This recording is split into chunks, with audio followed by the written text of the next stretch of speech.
Assalamualaikum warahmatullahi wabarakatuh. Apa kabar semuanya? Semoga semuanya dalam keadaan sehat, tidak kekurangan suatu apapun.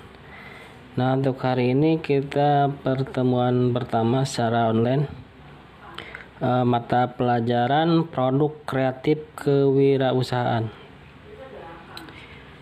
Nah, untuk hari ini kita akan membahas mengenai strategi penentuan harga produk.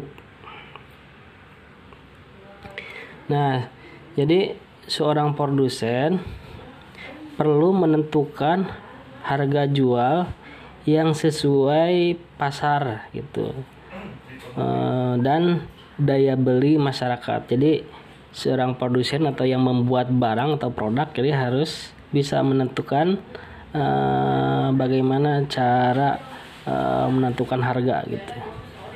Nah, apabila ingin mencari keuntungan, jadi kita harus tahu cara menghitungnya. Nah, untuk teknik menentukan harga jual, sebelumnya sudah dijelaskan ya secara waktu di sekolah ya. Teknik penentuan harga diantaranya ya mengingatkan aja, berdasarkan modal, material atau bahan baku, kemudian pembayaran tenaga kerja, pengeluaran yang lain-lain yang tidak diketahui, kemudian berdasarkan kelebihan produk, terus presentasi profit. Nah, di sini kita akan membahas strategi penentuan harga produk. Nah, dalam menentukan harga produk, jadi kita bisa memilih salah satu mana yang akan kita gunakan. Itu di sini ada 3 strategi untuk penentuan harga produk. Bisa menggunakan penetapan harga berdasarkan biaya. Kemudian yang kedua, bisa berdasarkan menentukan harga berdasarkan harga kompetitor. Nah, kemudian bisa penetapan harga berdasarkan permintaan. Nah, di sini untuk hari ini akan membahas lebih dahulu bagaimana penetapan harga berdasarkan biaya. Nah, berarti berdasarkan cost based price gitu. Nah, untuk penetapan harga berdasarkan biaya, jadi merupakan strategi penetapan harga yang paling banyak dilakukan. Harga ditetapkan berdasarkan biaya-biaya yang dikeluarkan untuk setiap satuan produk ditambah dengan keuntungan atau laba yang dikehendaki. Nah, di sini ada beberapa pendekatan cara untuk menentukan harga jual berdasarkan biaya.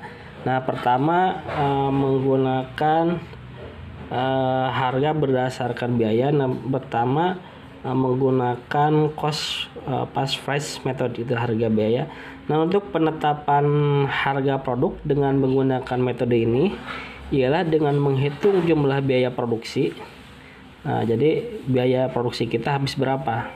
Misalkan habis 100.000, misalkan tadi itu. Nah, setelah itu tambahkan dengan nilai keuntungan yang diinginkan, atau disebut dengan margin. Misalkan di sini rumusnya, jadi harga jualnya itu modal atau biaya produksi ditambah laba. Nah, jadi di sini bisa dilihat contohnya.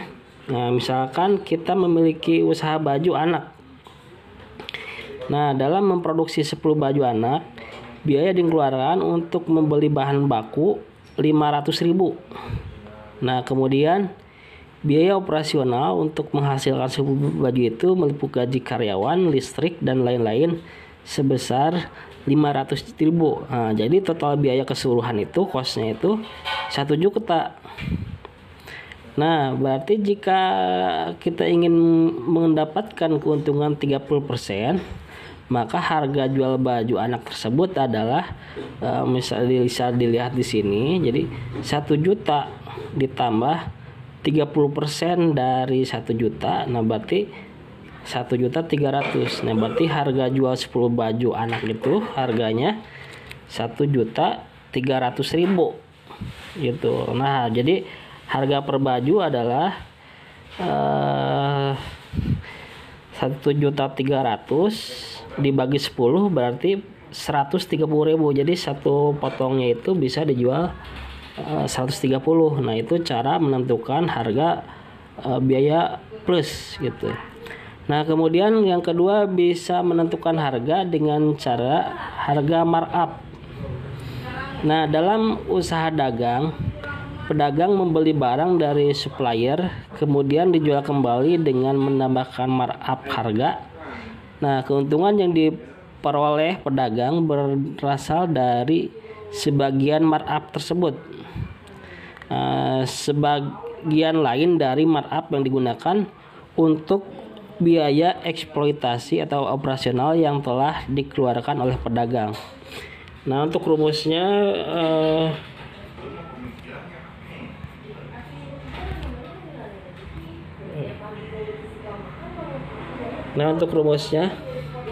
harga markup yaitu harga jual sama dengan harga beli plus harga markup. Nah, contohnya misalkan Anda berjual jam tangan dengan membeli dari supplier. Nah, misalkan membeli dari supplier seharga 500.000 dengan markup 100.000, maka harga jual jam tangan tersebut adalah 600.000. Nah, kemudian bila ingin menentukan harga berdasarkan break even. Nah, jadi kalau break even itu ketika suatu perusahaan menjual suatu produk, nah kemudian hasil penjualannya itu sesuai dengan harga modal gitu. Jadi harga break even itu ditentukan dengan harga jual yang didasarkan pada permintaan pasar dengan masih memperhitungkan biaya. Nah, jadi perusahaan dikatakan break even jika penerimaan sama dengan biaya yang telah dikeluarkan. Nah, jadi kalau break even itu belum dapat untung, hanya baru kembali modal. Misalkan perusahaan mengeluarkan modal 5 juta. Nah, kemudian dari penjualan tersebut baru didapat 5 juta. Nah, itu baru disebut dengan break even. Nah, jadi perusahaan itu tidak akan dikatakan mendapatkan untung ketika hanya kembali modal gitu. Nah, jadi bisa dikatakan mendapatkan untung. Nah, jadi jika penjualannya diperoleh perusahaan pada titik melebihi dari break even point. Jadi modalnya itu terlampaui. Nah, jadi misalkan di bulan ini modalnya itu baru sampai ke break even point. Jadi modalnya misalkan 1 juta. Nah, baru tercapai di bulan Agustus. Nah, berarti untuk penjualan di bulan September, nah itu berarti merupakan keuntungan bagi perusahaan. Jadi itu udah menjadi penetapan harga berdasarkan break even point gitu. Makanya jadi boleh memilih salah satu metode untuk penentuan tugas gitu. Nah, sampai di sini untuk pertemuan hari ini. Mudah-mudahan bermanfaat, mudah-mudahan bisa dipahami. Sekian, assalamualaikum.